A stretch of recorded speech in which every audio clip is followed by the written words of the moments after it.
और अब शिक्षा पर कोरोना संकट, क्योंकि बोर्ड भी लाचार है, फेल है इस कोरोना के आगे।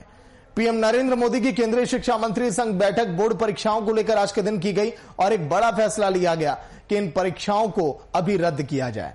सीबीएसई की 10वीं की परीक्षा रद्द हो गई। 12वीं की परीक्षा पर 1 जून को फैसला होगा और ये इसीलिए क्योंकि लगभग 20 लाख से अधिक परीक्षार्थी शामिल होते हैं।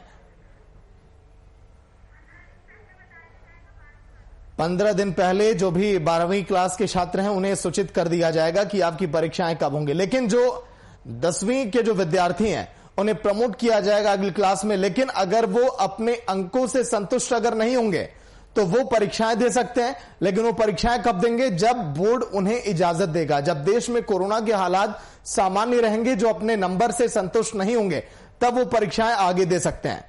ये फाइल तस्वीरें, पुरानी तस्वीरें, जब बच्चे जाते हैं परीक्षाएं देने के लिए तो किस तरह से उनके चेहरे पर उत्साह और उमंग रहता है और वो खुश रहते हैं परीक्षा के परिणामों के आने के बाद भी, और जो काफी तैयार रहते हैं परीक्षा को लेकर। लेकिन अब हालात थोड़े अलग हैं पूरे देश के अंदर। वीआईपी न्यूज के एडिटर कुंदन कृतक जी फोन लाइन पर। कुंदन जी, आखिर बोर्ड भी, माफ करिएगा लाइव में जुड़े हैं, बोर्ड भी फेल हो गया इस कोरोना के आगे। फैसला लेना पड़ा छात्रों के हित में कि कहीं उनकी भी जिंदगी खतरे में ना पड़ जाए। कुंदन जी, देखिए सागर, जिस तरीके से तमाम राज्यों के मुख्यमंत्रियों ने प्रधानमंत्री नरेंद्र मोदी को कल से ही संपर्क करके अपनी समस्याओं से अवगत कराना शुरू किया था, जिसमें सबसे पहला नंबर अरविंद केजरीवाल का आया था। और अरविंद केजरीवाल ने स्पष्ट रूप से प्रधानमंत्री को चिट्ठी लिखते हुए कहा था कि दिल्ली के लगभग 6 लाख से ज्यादा छात्र बोर्ड परीक्षाओं में शामिल होंगे और इस पूरी प्रक्रिया में 1 लाख से ज्यादा शिक्षकों को लगाया जाएगा और इतने सारे लोगों को कोरोना संक्रमण से एक्सपोज करना कहीं से भी उचित नहीं होगा। उसके बाद तमाम राज्यों के मुख्यमंत्रियों ने इस संबंध में प्रधानमंत्री नरेंद्र मोदी से उनसे संपर्क करने की कोशिश की, उन्हें अपना संदेश दिया और तब जाकर आज जब दोपहर में प्रधानमंत्री नरेंद्र मोदी की केंद्रीय शिक्षा मंत्री रमेश पोखरियाल से जब बैठक हुई, उस बैठक में कुछ बातों पर स्पष्ट निर्णय बहुत ही फौरी तौर पर ले लिया गया। सबसे पहला यह निर्णय हुआ कि 10वीं कक्षा के बोर्ड एग्जाम्स को रद्द कर दिए गए हैं और तमाम बोर्ड एक व्यवस्था लागू करेगी। उस व्यवस्था के तहत 10वीं के छात्रों को अंक प्रोवाइड किए जाएंगे, मार्क्स अलॉट किया जाएगा जो उनका प्री बोर्ड में और पिछले टर्मिनल एग्जाम्स में जो उनका परफॉर्मेंस रहा था।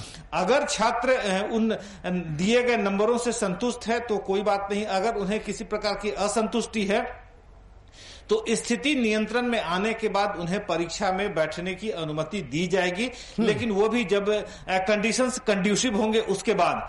और 12वीं के बोर्ड्स पे 1 जून तक के लिए फैसला टाल दिया गया है। 12वीं के बोर्ड को रद्द नहीं किया गया है, उसे मुलतवी कर दिया गया है, उसे पोस्टपोन किया गया है और 12वीं के बोर्ड को लेकर 1 जून को फैसला लिया जाएगा कि इसकी यह एग्जाम्स कब कराने हैं। और सबसे अहम बात यह भी सामने आई है कि एग्जाम्स के पहले जो 12वीं के बोर्ड होंगे उसके पहले छात्रों को कम से कम 15 दिन पहले परीक्षाओं को लेकर सूचित कर दिया जाएगा। सागर, कुंदन जी, सबसे बड़ा और अहम सवाल यह है कि अगर छात्रों को 10वीं के प्रमोट अगर किया जा रहा है तो लगभग 60 से 70% ऐसे छात्र होंगे जो ये कह सकते हैं कि हाँ, मैं अपने नंबरों से संतुष्ट मैं नहीं हूं जो मुझे नंबर दिए गए। और सवाल यह भी है कि आखिर नंबर किस आधार पर दिए जाएंगे? कुंदन जी, देखिए, एक पैटर्न तैयार करने के लिए प्रधानमंत्री ने संबंधित विभाग को निर्देश दिया है कि एक पैटर्न तैयार किया जाएगा और उस पैटर्न को के पर ही आधारित 10वीं के छात्रों को नंबर अलॉट किए जाएंगे। सबसे अहम बात है, जो बातें सामने निकल कर आई हैं कि जो 2 टर्मिनल एग्जाम्स हुए हैं, जो प्रैक्टिकल्स, प्री बोर्ड के प्रैक्टिकल्स हुए थे अभी थोड़े दिनों पहले, और जो प्री बोर्ड के एग्जाम्स लिए गए थे, उनके तमाम परफॉर्मेंस को देखते हुए छात्रों को यह नंबर दिए जाएंगे। 10वीं के बोर्ड्स के फाइनल नंबरों की बात अगर कर लें तो अब सवाल यह उठता है कि अब छात्रों ने पहले से जो तैयारियां की रही होंगी, जो पहले से परीक्षाएं दी हुई हैं 10वीं कक्षा के अंदर में, उन्हीं नंबरों के आधार पर ही उनके फाइनल मार्क्स निर्धारित किए जाएंगे। अब जाहिर सी बात है, इसमें कितने छात्रों को अपने नंबरों से संतुष्टि मिलती है ये तो वक्त ही बताएगा, लेकिन एक पैटर्न डेवलप करने की कोशिश की जा रही है। और दूसरी बात आपको आपको बता दें कि कहीं ना कहीं यह केंद्र सरकार के द्वारा सही समय पर लिया गया एक सही निर्णय है, क्योंकि कह सकते हैं कि बोर्ड एग्जाम्स को लेकर बहुत सारे छात्रों, शिक्षकों एक पूरी प्रक्रिया को अपना पाना और उसे कोरोना फ्री रख पाना थोड़ा मुश्किल दिखाई दे रहा था। तो ऐसे में सही समय पर एक सही निर्णय केंद्र सरकार और केंद्रीय शिक्षा मंत्रालय के द्वारा ले लिया गया है। सागर, चलिए, बहुत बहुत शुक्रिया कुंदन जी पूरी जानकारी के लिए। तो एक बड़ा फैसला लिया गया आज के दिन केंद्र की तरफ से। सीबीएसई बोर्ड की परीक्षाएं 10वीं की रद्द कर दी गई, 12वीं की टाल दी गई हैं परीक्षाएं, लेकिन अब नंबर किस आधार पर मिलेगा वो भी आपको बताएं हमारे